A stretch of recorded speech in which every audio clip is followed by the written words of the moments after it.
I'm going to tell you a little secret. Your customers don't buy your products. They hire a company to get a job done for them. If you don't quite understand the nuance of that, you will at the end of this episode. It's absolutely crucial to make sure you wrap your head around because it's the difference between your business being a success in the short term and being a success in the long term. I'm William Glass, CEO and co-founder of Ostrich, and of course, your host of the Silicon Alley podcast. My guest today, Jay Haynes, is the founder of Thrv, and Thrv focuses on repeatable innovation and creating repeatable innovation through the jobs theory or the jobs to be done theory, which Jay stumbled across in his graduate studies. It's so critical to understand this because it's the difference between why some products fail and others succeed and why some companies continue to innovate well beyond their lifespan of their original product creation.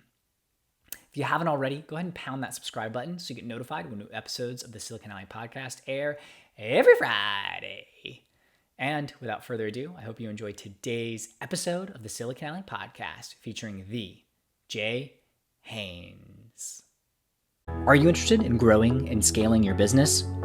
Welcome to the Silicon Alley podcast, where you'll hear from entrepreneurs, venture capitalists, and top performers on what it truly takes to grow and scale a business. You'll walk away with actionable insights you can apply in your own business and life.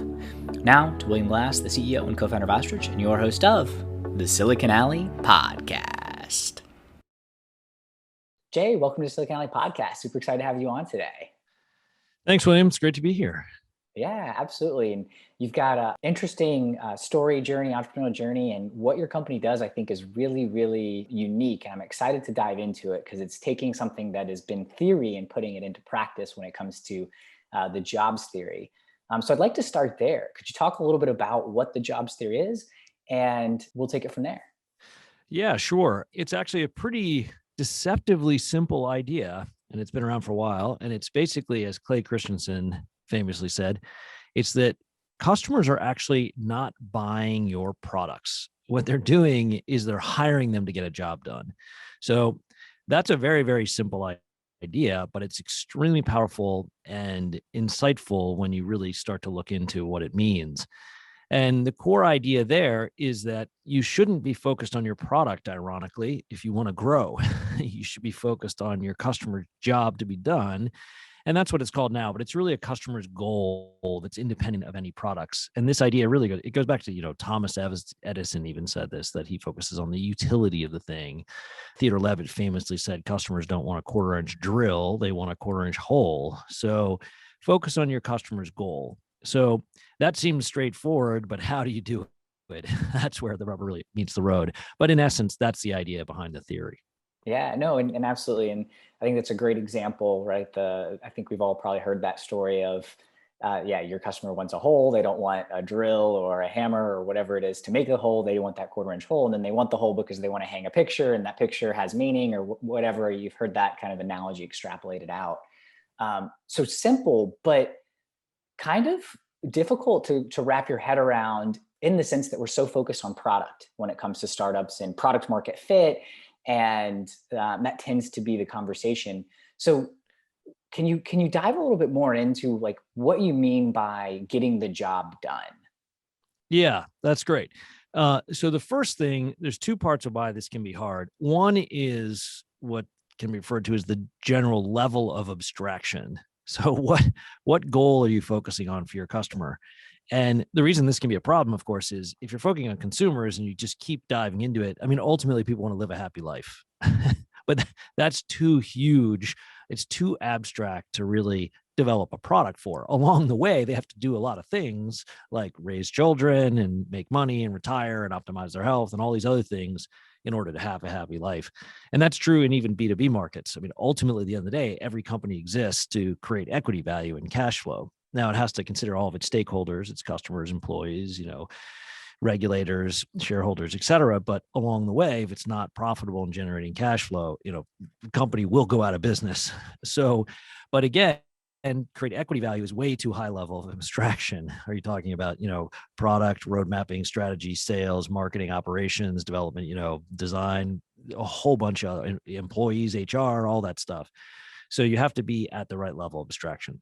So that's the first thing, is just what job are you going after? The second thing is that jobs are extremely complex. Even what seems like a very simple goal for customers is extremely complex. And I'll give you an example that we use a lot is we all use Apple and Google Maps today. They have about 100% market share. And the job we're hiring them to do is not a navigation app. That's the solution. The job, the hole we're looking for is to get to a destination on time.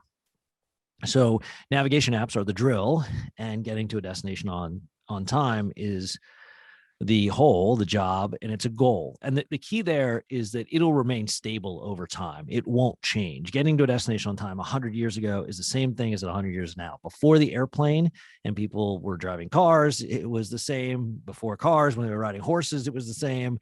The next Hyperloop, it's going to be the same. It's the same job. And that job can be broken down, like all jobs, into a series of steps and needs. And you can think of all the needs in the job just relate to variables. Because if you're trying to solve a problem or achieve a goal, it has a lot of variables. And getting to a destination on time is a good example of this. You need to know the routes, you need to know open times, the optimal sequence. You need to assess whether or not you should take an alternative route. Are you going to get there on time? Where's the parking? Blah, blah, blah, blah, blah.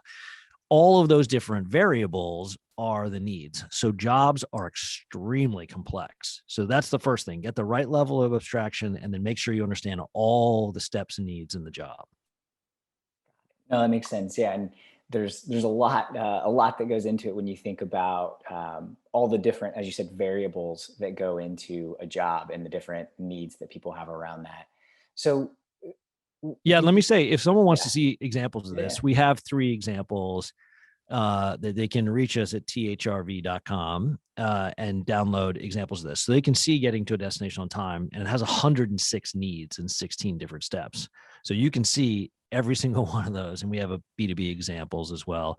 But it's really interesting when you see it. It's easier to conceptualize when you see it in action. yeah, no, absolutely. And you've got a lot of great resources. I'll say that between the YouTube channel and the website, there's a lot of content that goes around this concept. So definitely want to check that out, because I don't think we'll be able to do it full justice just through a conversation today. So it is so complex. So how do you start to break that down, right? And if I'm trying to abide by this jobs to be done methodology, like I've got the whole that we're looking for, right? Whatever that job that needs to be done. But then what, right? Because it's so complex, as you said. How do you go about actually solving this as a business? Yeah, that's a great question. So there's a few key things, whether you're an entrepreneur or just starting out, or whether you're, a Fortune 50 company.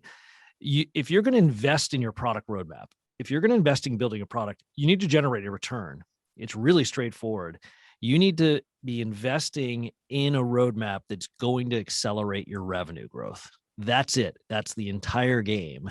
If your roadmap looks like BlackBerry, you have one future ahead of you. If your roadmap looks like the iPhone, you have another future ahead of you. So knowing which roadmap you're on, which road you're on, is extremely important before you even come up with product ideas. So that's the key, is put your ideas aside for a moment, because everybody loves their ideas. It's like, don't call my baby ugly, right? It's my baby. But so what you want to do is really understand the job. That's Mhm. a whole series of interviews and research techniques and making sure you understand it. We have a big database of jobs. So if people want to get started with this, we can help them get it off to a rolling start. Then the next thing you want to do is you want to quantify this, because you need to focus. You need to focus. You cannot do everything. You only have limited resources. Even if you're a Fortune 50 company, you're trying to get budget out of your company's budget. And if you're an entrepreneur, you certainly have limited resources. So where to focus? In other words, the question is, how big is the market opportunity? Do you know that this is a really big market? And if you've decided to define the market using your product, and the size of the market by the product times the price, times the number of buyers, you're in serious trouble, right? Because this is the Zune mistake of Microsoft, right? They thought there was a $30 billion iPod market because Apple sold 200 million iPods, $150 a piece. Even for Microsoft, that's a huge market. And they thought they'd take 10% share. Why not? They're Microsoft. They got 1 billion customers. They got the operating system, marketing, distribution, customers, whatever. Zero, right? I assume you didn't own a Zune. it was a huge failure because they defined the market incorrectly and they thought there was a big market opportunity when there wasn't. And that is the death. The market always wins. So you need to look at your customer's job and figure out how much they're willing to pay to get it done and how much does it cost them to get the job done today. That's the true size of your market opportunity. And then within that, you need to segment customers. Who are the customers that are struggling the most? You know, in the venture world, as you know, it's look for someone who needs a painkiller, not a vitamin, right? Because if someone's like, I should take my vitamins, that's kind of okay. You're probably not going to convert them to a customer. But if they're like, I have this throbbing headache, and if you solve that headache, I'm going to pay you a ton of money. That's in essence what it comes down to. And there's lots of quantitative techniques to do this, but you want to assess your risk. And we always say that jobs to be done at the end of the day is a risk mitigation system. If you're an entrepreneur, do not believe the myth that you're supposed to take risk. Taking risk is idiotic. You want to mitigate risk as much as possible. That's what the best entrepreneurs in the world do, is they mitigate risk. They don't want to take risk. This isn't Vegas. It's not a casino. So, you want to absolutely make sure that you're mitigating as much risk as possible. And that requires all these, quantitative techniques to just make sure you're assessing it correctly.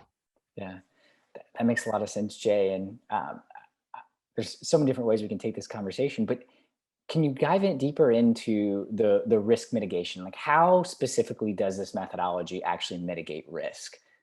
Yeah, that's great. So let me ask you this. What is customer value? And you don't have to answer that, but we ask companies this and entrepreneurs all the time, what is customer value? And the range of answers we get is pretty incredible. Now, obviously people can cite costs. People like to pay less for the same thing, but you don't want to be in a cost market. You don't want to be in, most companies we work with don't want to be in a commodity market where you're just competing on cost, right? That's really hard to sustain.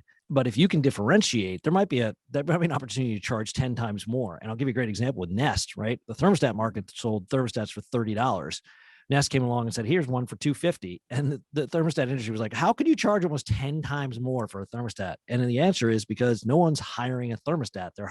No one's buying a thermostat. They're hiring it to achieve comfort in their home. And people absolutely will pay more to achieve comfort in their home faster and more accurately.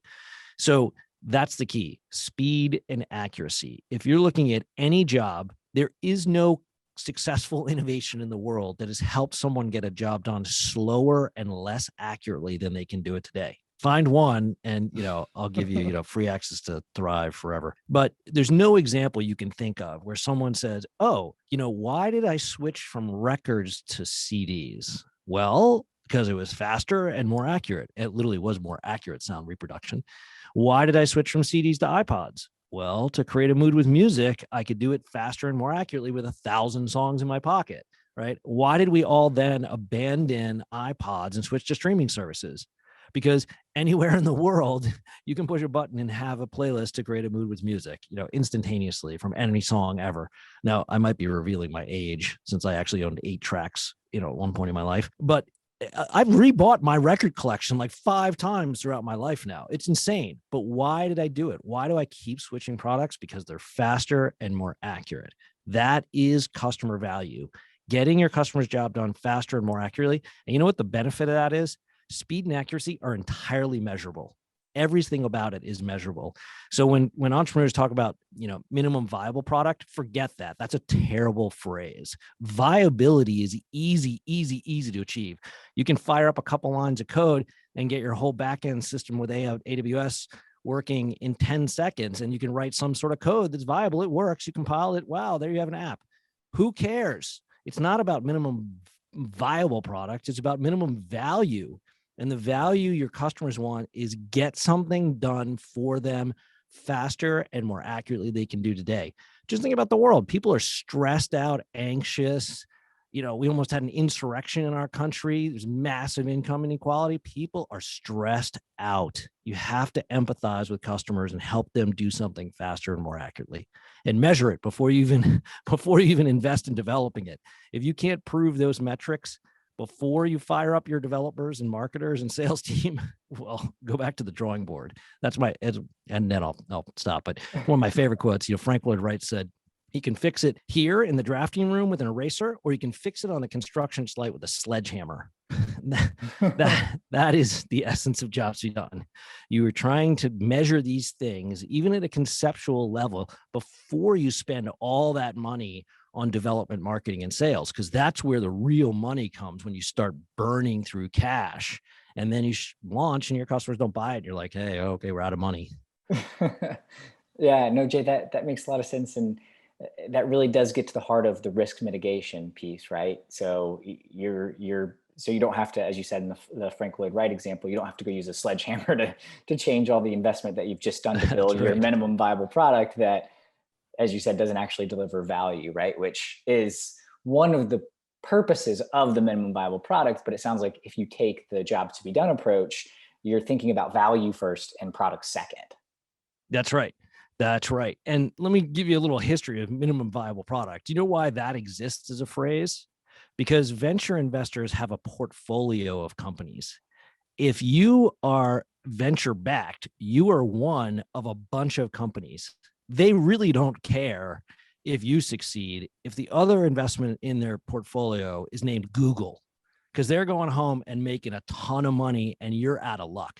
So what they want you to do is just keep throwing spaghetti against the wall and see if any of it sticks. That's what viability is. They're like, hey, we don't know. Maybe you're the next YouTube or Twitter or Google, but we don't know. So just launch your product. And if that growth rate is really fast, we'll just keep funneling money. If it's not, well, okay, you're out of money and who cares? Because I got 20 other investments I got to work out. So minimum viable product doesn't work for an entrepreneur. It's not a risk mitigation system for an entrepreneur. It's a risk mitigation system for venture capitalists. The incentives are not aligned if your investor has 20 companies. You only have one. Yeah. No, I think that's a really great point that you make in thinking about the incentives of an investor, right? They're different than the entrepreneur. As you said, they've got a portfolio. They're trying to return capital back to their limited partners, right? And that's ultimately, they have their own investors. So that's why the portfolio to them, they're not as focused on one specific company, because they've got, a basket full of companies that ultimately determine their return, and they want to quickly move on to the ones that are going to be successful. I guess to your point though, Jay, why aren't venture companies using this methodology then? If this is a way to make sure that companies are successful, because if you had, a portfolio of 100 companies and they're all putting value first versus viability, wouldn't that create a better portfolio for investors? Yeah, well, there's probably a lot of reasons. I will say, hopefully one day they will. We work with a lot of private companies, so we are, working with a lot of companies that are using this method. The other thing I would say is one of my favorite Warren Buffett quotes, because people ask him about this. He's the most successful investor of all time, and he's very open and obvious about how he invests. And he gets asked, why does everybody just copy you? And he has a great answer, which is nobody wants to get rich slowly. Everybody's looking for some, hedge, crazy, fancy security that overnight is going to, make them a ton of money. And he's spent literally decades doing this. And that is the exact same true for product roadmaps and product strategy. If you think you're going to launch the next thing and it just happens to be Twitter, and all of a sudden, you're the fastest growing thing in the world, good luck. You might as well go to Vegas, take all your money and put it on black or whatever. I don't gamble. You can tell I don't gamble. I think it's nuts. So you don't want to be in a casino. You want to make progress over time, and it takes time. This work takes time. It's hard thinking. You and I can sit here and come up with 50 product ideas in 10 minutes. We could have Post-it notes. We'd get in a room and have tons of, kill the Post-it notes, right? Get rid of your ideas. Your ideas are terrible. I can tell you your ideas are not going to be successful, because no product ever has launched on version 1 and been successful. So your product ideas are going to change.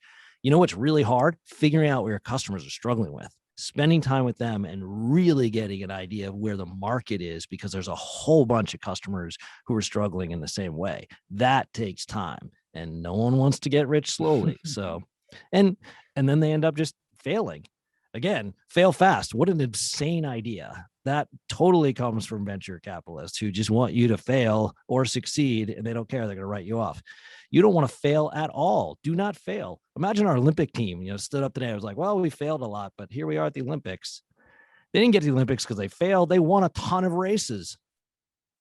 Sorry, I'm on a little rant Yeah, today. no, you're interesting. I'm thinking through, because right, isn't the concept behind failing fast is that you're taking actions, and maybe at the Olympics, right, the first time that you go out and whatever do a somersault, you probably don't do it right, so it takes a while in practice, and eventually you're right, you get to the point where you're Simone Biles and you're the best gymnast of all time, but that takes time, and she's fallen more times probably than most other people to get to the point where she is.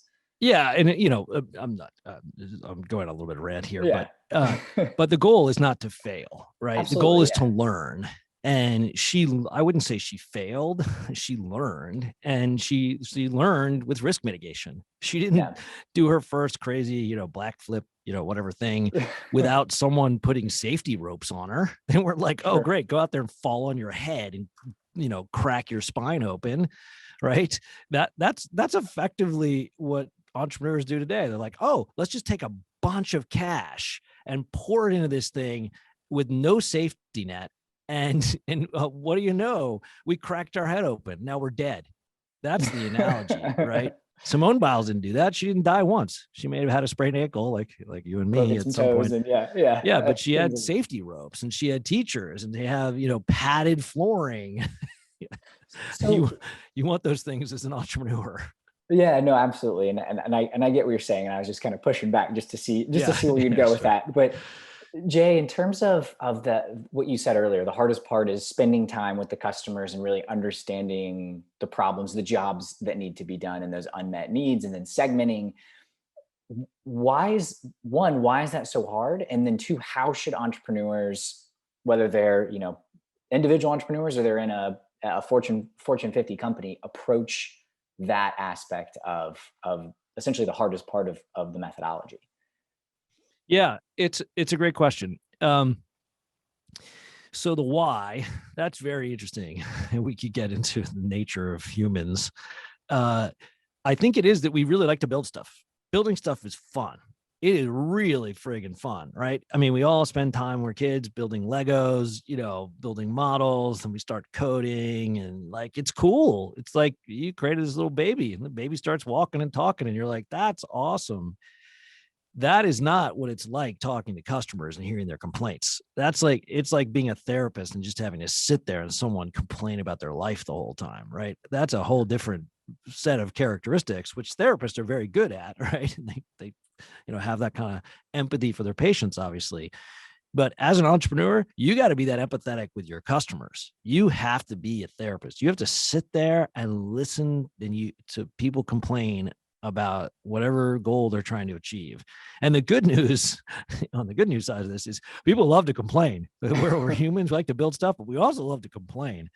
And that's what you actually want to listen for. You want to listen for those complaints where people really have problems. They're telling you, I cannot achieve this goal fast and accurately, right? That's what it comes down to. And it doesn't matter whether it's consumer business or medical markets, it's the same thing. And there's those jobs that are meaningful, that's what you want to listen for. And it's hard to do that. It's a skill. It's obviously not easy. This is like playing an instrument. You can't pick it up and say like, oh, now I know major and minor chords, I sound like Jimi Hendrix, right? It takes practice. And this is what we do, help companies with this, so we can get them over this part so they can get to the fun, let's build some stuff, because this part really it's incredibly important. And it is the way to succeed and stop failing, obviously, but it takes time and effort, and and we have this culture of like everybody thinks they want to be Steve Jobs, and Steve Jobs just stands up there and announces his products.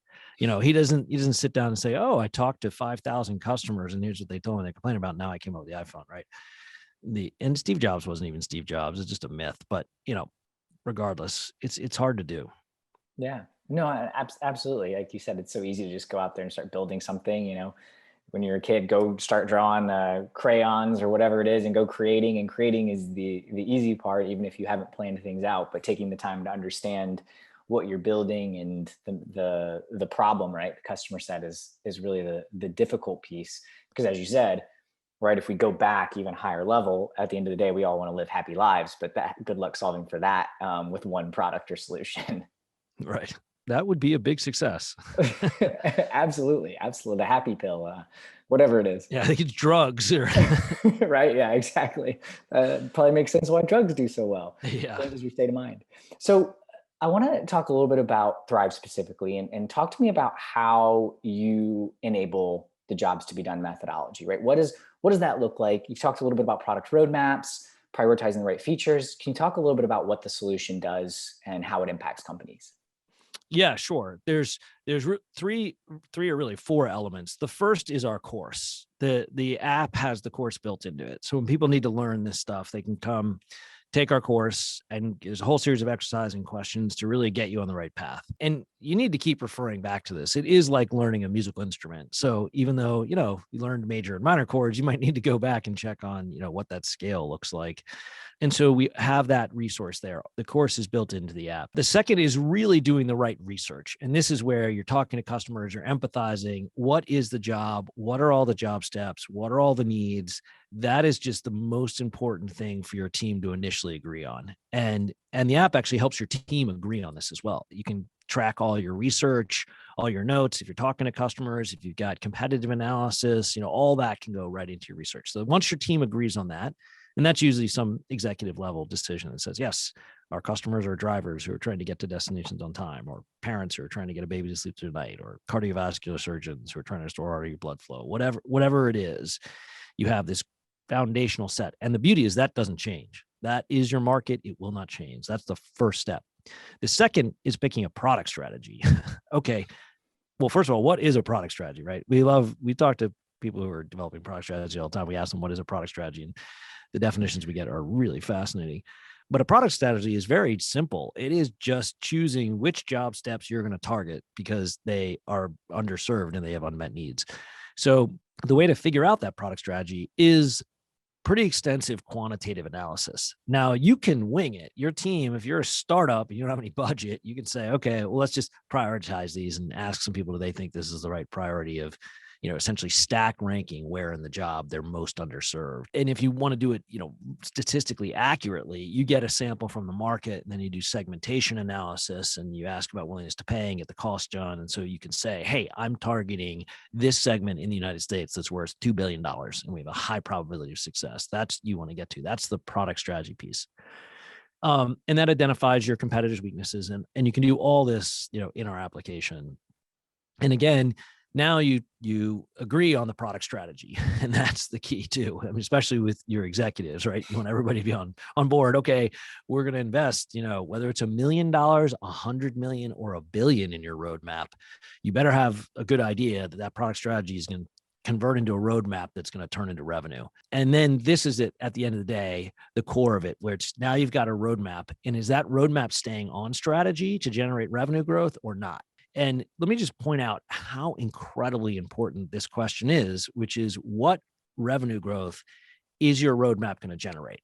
Can you answer that question? And mostly product teams and sales teams don't talk to each other, especially bigger organizations, right? So you ask someone on a product team, they say, well, I'm not responsible for quarterly revenue growth.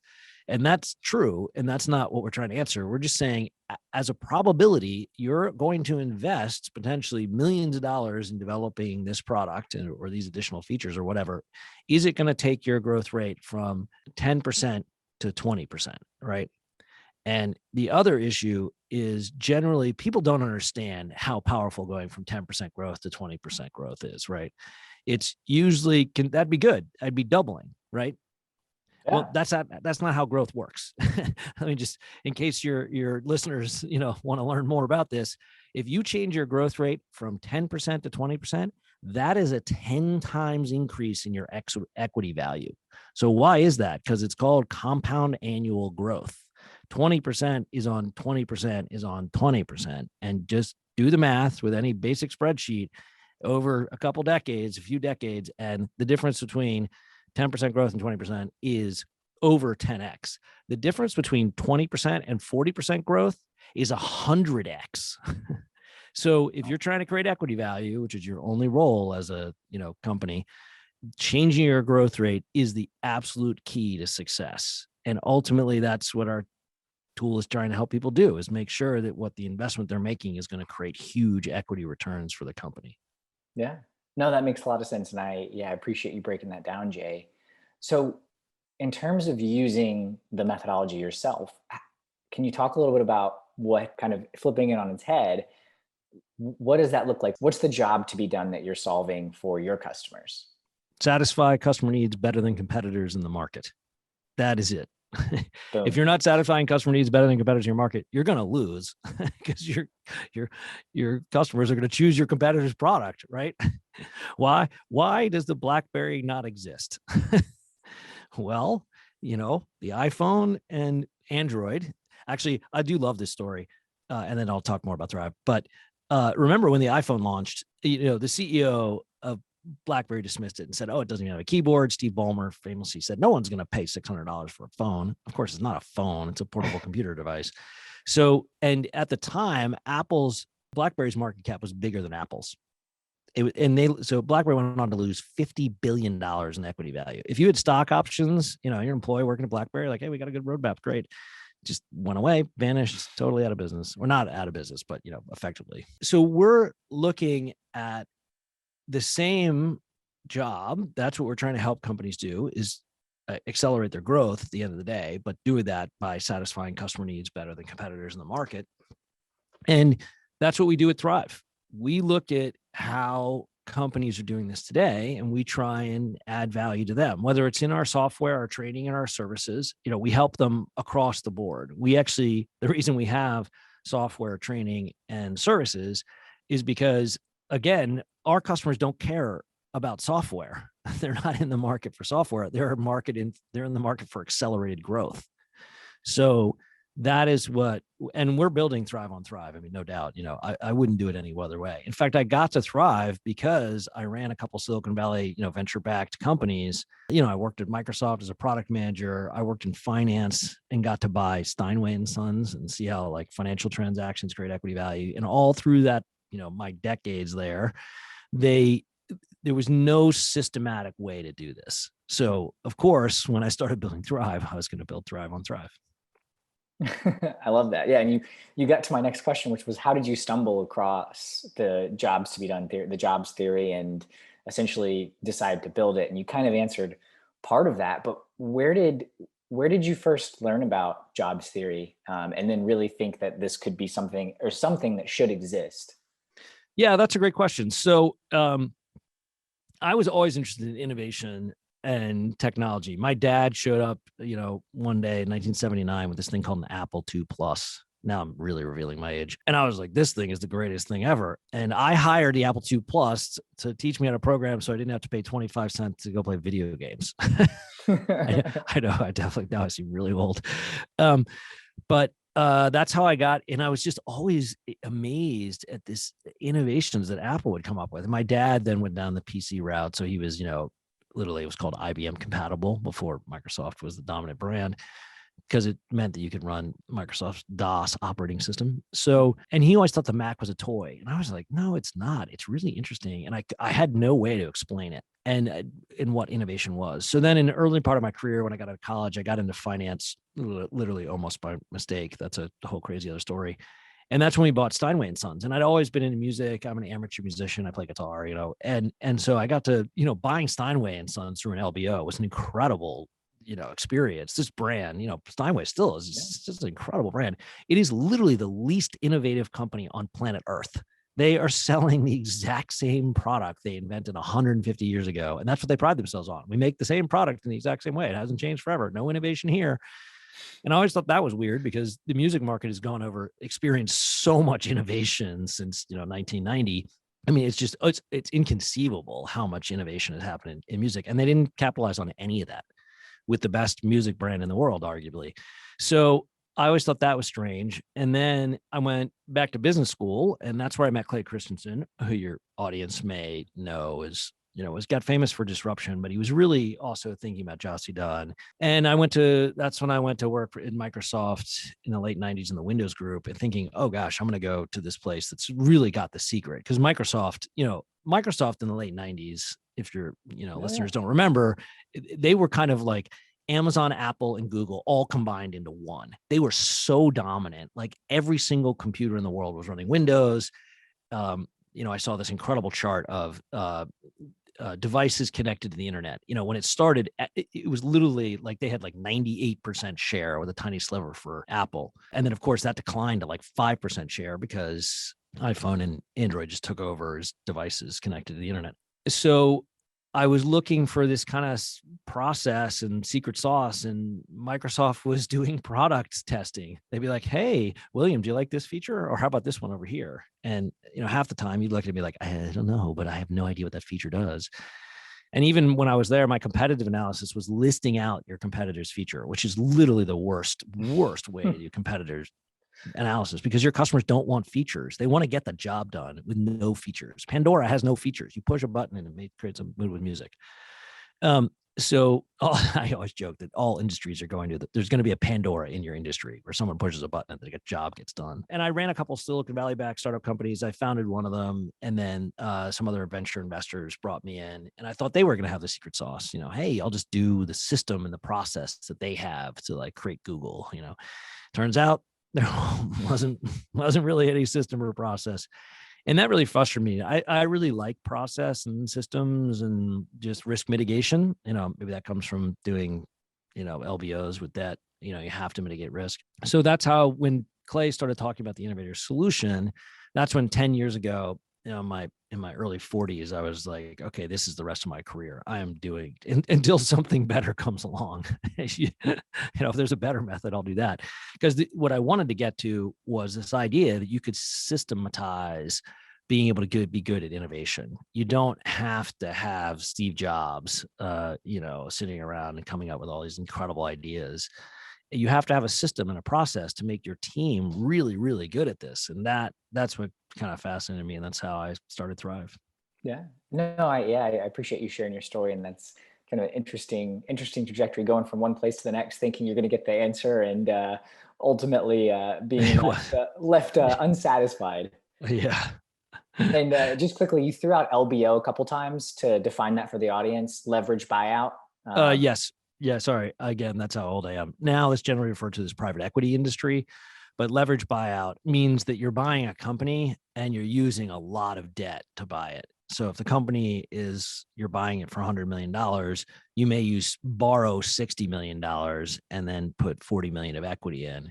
And then the reason that can create equity returns is because then when you pay down that debt, you get the rest of the gains as the equity holder. And if you reduce costs, then, you can create equity returns if you don't buy the company for too high of a price. But nowhere in there was the growth number. So growth can change. You could do that. You could do back in the early 90s, you could do this a lot, but it's harder to do it now because capital markets are pretty efficient.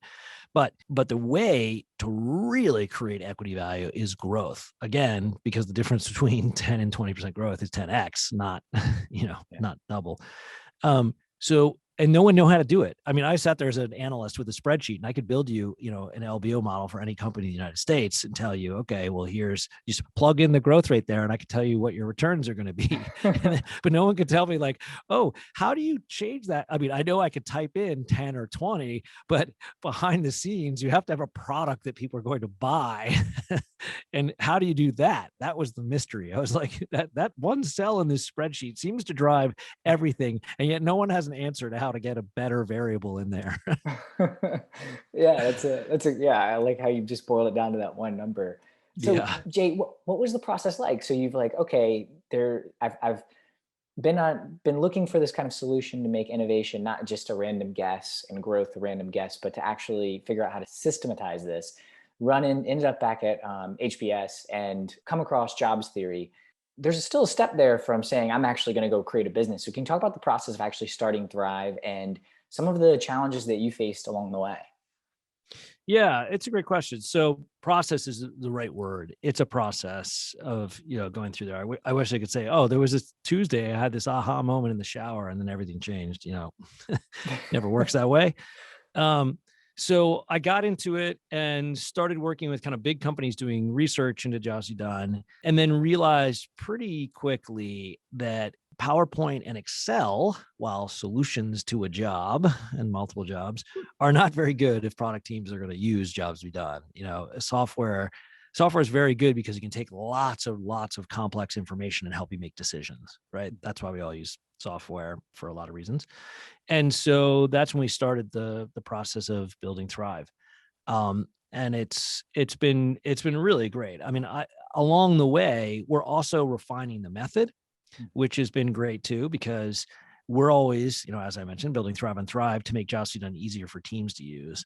So we're part, teachers and part therapists because this is stressful stuff, right? All joking aside, I know I'm kind of in a mood this morning, but it's really, really serious. This is the difference between success and failure in your career, right? I mean, when I worked at Microsoft, everybody got these little cubes. If you launched a product at Microsoft, it was signed by Bill Gates, right? Because it represented you were moving up the Microsoft, hierarchy and team and success and career, and you could take that anywhere. And that's true here, right? Because you want to be part of that team that is launching the next iPhone. The founder of Nest, I'm blanking on his name now. He was the iPhone guy. And so when he says, hey, I'm going to go do to the thermostat market what we did in the phone market, people were like, sure. They threw money at him, right? Scott, what's his name? I can't remember. But, and they sold Nest for $3 billion. So that success multiplies. So it really is important stuff. And to me, it's just always looking through this lens of, am I empathizing with the customers? Am I mitigating as much risk as possible? And am I trying to get rich slowly? Right. I guess if you take anything away from this, that would be it. Yeah, no, I like that. I guess when you think about the future and defining success for Thrv, what does that look like? Like, how do you define success for yourself? Yeah, that's great. I mean, I don't mean to sound, too full of myself, but I really think jobs to be done can help make the world a better place. I know that sounds like a crazy, idea, but people are stressed out, and every customer is a person. Even if you're selling to businesses or medical organizations or institution, you're selling to some person at that organization or company. And obviously, in consumer markets, you're trying to make parents' lives better, or old people's lives better, or college kids, or young people, or whoever. And that's the goal. That is the goal, is to make people's lives better. And if we can do that, if we can help companies invest their resources to ultimately help out their customers and make their lives better, then that's a good thing to focus on. I can tell you that there are some jobs that we would not, if even if the company defined it as a job, we wouldn't define it as a job. If it was going to end up making people worse, we would not do it. That's maybe we lose some customers that way. I'll give you an example. You can go to my Facebook page. It literally has a banner, and all I put up, it says, please get off Facebook. And why is that? Because Facebook's algorithms, what they've decided to do is that the job is to keep users using Facebook. Now, that's a goal for Facebook, and they can say, okay, we're going to do that. We would not define a job that way, because that doesn't make people's lives better. That's not their goal. Their goal isn't to sit on Facebook all day. Their goal, they've got so much going on in their lives. They've got careers, they got family, they probably have parents they might have to start take care of. They got kids, they got their health. It's, we're living in a pandemic. I mean, you shouldn't focus on what you want as a company. And that's actually a huge risk to Facebook. I think Facebook has, it's been enormously successful because, and we all know why, they figured out algorithms that make people hate each other. And then, the more they can make people hate each other, the more they stay on Facebook, the more advertising they can sell. So, that is their model. We do know that. I mean, that's been disclosed. We know that they discovered that their algorithms are creating division, and they're still doing it with the vaccine. They're still doing it with politics. It's terrible. So I wake up in the morning feeling pretty good that we're at least trying to help companies, not do that. And honestly, it's a risk for Facebook because someone's going to come along and fix that. And because what they'll do is they'll figure out, oh, people really need to improve their lives. They do need to live better lives ultimately on that way to living a happier life. And they're not happy on Facebook, right? Because they're getting mad. Outrage is a drug. They're selling, a drug called outrage, and it sells. And that's a risk. So anyway, that's a long-winded rant. Sorry. No, you're good. But it makes sense, right? The success is being able to make the world a better place through helping businesses solve some of these jobs that people have and they need solved in their lives. Yeah, no, and we like that. We work with the companies we work with, the people there are real people. They're real sincere. They're meaningful. They mean well. That's the fun part of the job, is really helping people realize that they can make a difference in the world. Yeah. I love that, Jay. So I want to transition here. There's a couple questions that I like to wrap up with. So my focus is on financial wellness and financial well-being outside of this podcast, especially with your background having been in finance. I'm sure you've got some interesting answers to some of these questions. But I'd like to start. How do you define your relationship with money? Like, what does your relationship with money look like today? One word: sustainability.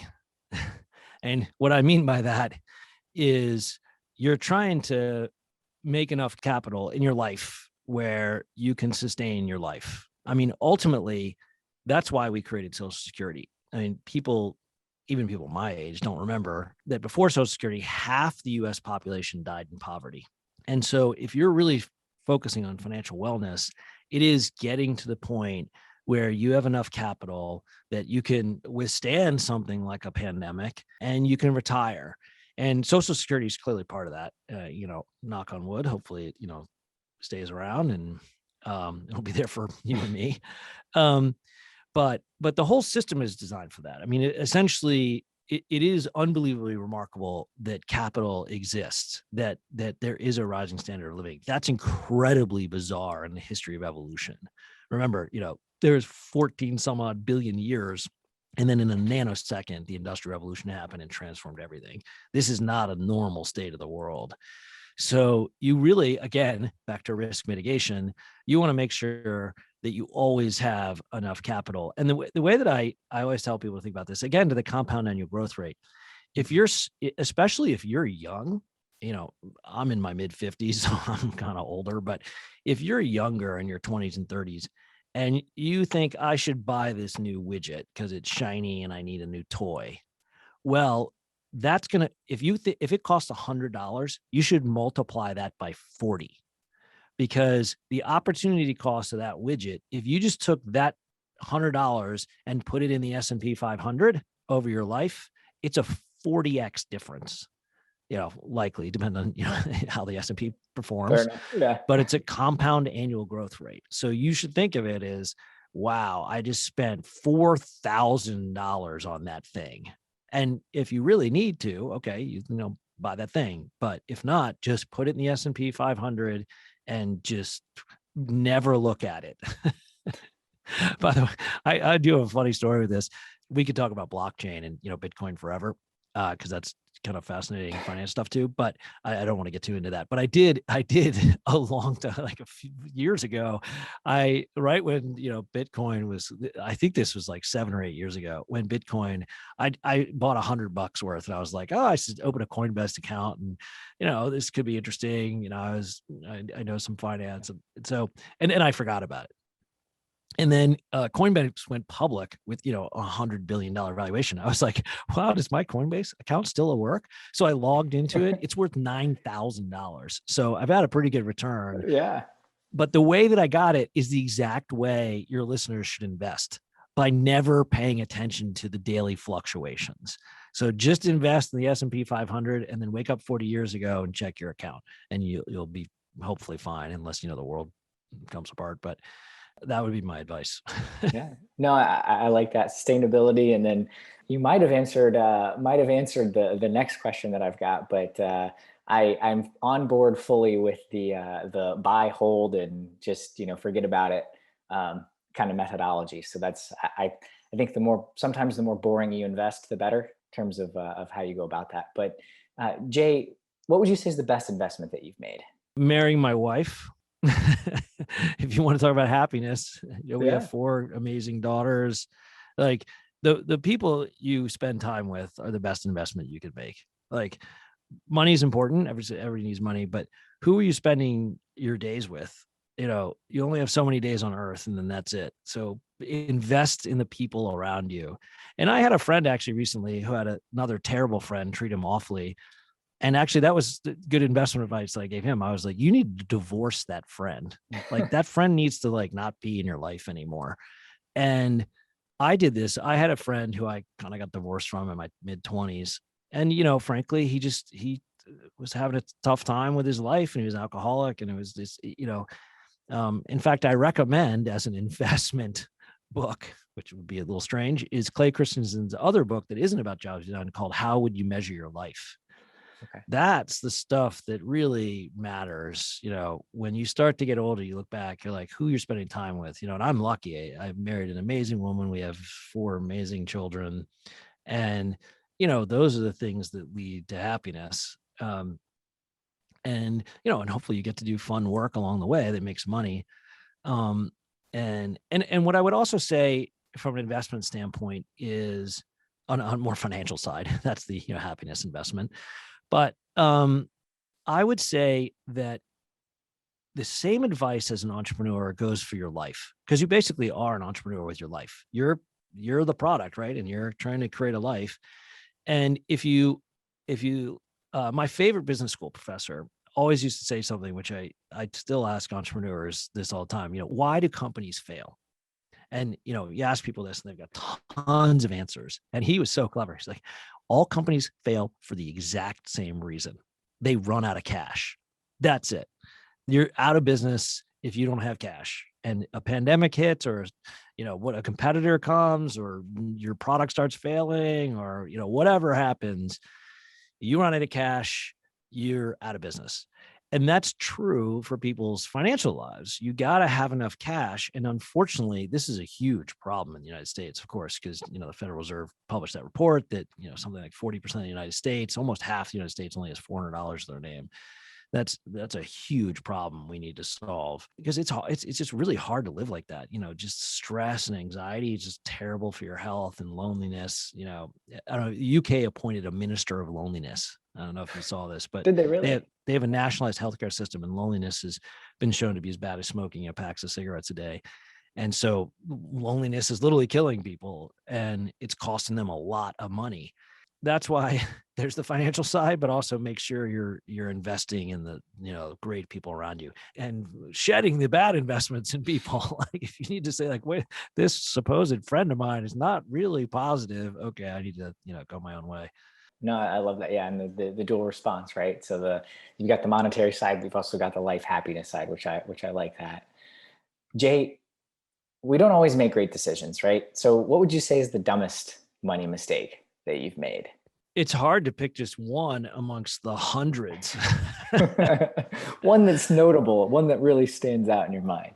Well, and this will hopefully be useful to your listeners. I'll give you a good example from the dot-com boom. So I started a company, raised a bunch of money, and this would apply to people's own personal lives. And we were actually doing really well. We raised a Series A, we raised a Series B, we were getting customer traction. We had some product market fit. This was in the late 90s before anybody used the phrase product market fit, but it was going well. And then the dot-com bubble burst, and it burst very quickly.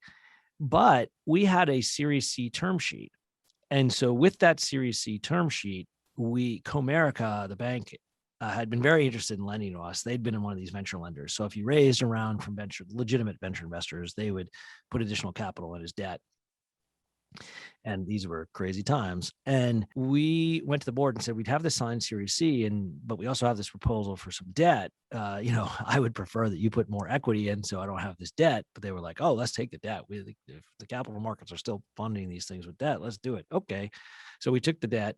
And of course, then the capital markets shut down. Literally, like overnight, the investor who had signed our Series C backed out, and by the way, at this point, it was very, very rare for an investor to back out of a term sheet unless they found that, you were committing fraud or something, because they didn't want a reputation. If I go to you and say, hey, William, here's a, term sheet, you're like, okay, that's not worth the paper it's printed on, because you back out of these things all the time, right? It was reputational effects. So, but overnight, they had a portfolio company go under, as companies were doing very quickly, that they didn't even know was in trouble. So they were like, oh no. And fear drives a lot when the capital markets shut down. So they backed out of our term sheet. We're stuck with this debt that we had to pay back with the incoming funds, and it didn't come. And so that shut down the company. So that lesson is also, a personal one. I don't even have a credit card. I literally don't have a credit card. I have an American Express charge card, and I have my, debit card. I don't have a Visa card where I pay interest every month. Get rid of all of that as fast as possible, because you're paying 18% interest. That same thing with 10% to 20% growth is 10x. That 18% interest you're paying your credit card company is going to destroy you. It will absolutely destroy you. So get rid of all that as fast as possible. That was my lesson for my startup as well as just in life. No, it's a good lesson. Yeah. The debt, you've got to, be careful with leverage. It can really, really mess you up. As you said, especially when you think about compounding in the reverse direction, where it's not in your favor. It's compounding to Visa, not to you. Exactly. Hence why they give away, credit like it's candy. Yep. So Jay, this has been a lot of fun. I really appreciate you sitting down. I want to leave you with the last word. So if there's anything that you want to leave the audience with, and then also please let us know how we can connect with you outside of this podcast. Yeah, sure. If anybody wants to connect to us, I'm pretty reachable. We're at thrv.com. That's Thrv without the vowels. And anybody wants to learn more about this, our course is free. So you can sign up, take our course, and always love anybody's ideas. We love, there's a community of us out there. So people who are contributing stuff, it's always great. And we love the conversation. I'm pretty reachable as Jay Haynes, either on Twitter or LinkedIn. And it's really great to be here, William. Thank you. Great conversation. Absolutely. Yeah. Thanks for sitting down. On your way out, please share the podcast with others. It's the only way that the community grows and others hear these incredible stories from entrepreneurs and top performers. And of course, pound that subscribe button so you get notified when episodes drop every Friday. I'm William Glass, CEO and co-founder of Ostrich, and of course, your host of the Silicon Alley Podcast. Have a very profitable day. You got no time to waste, but still you hesitate. Caught in a circle saying, I'll never leave this place. Some words got you searching for the bright side over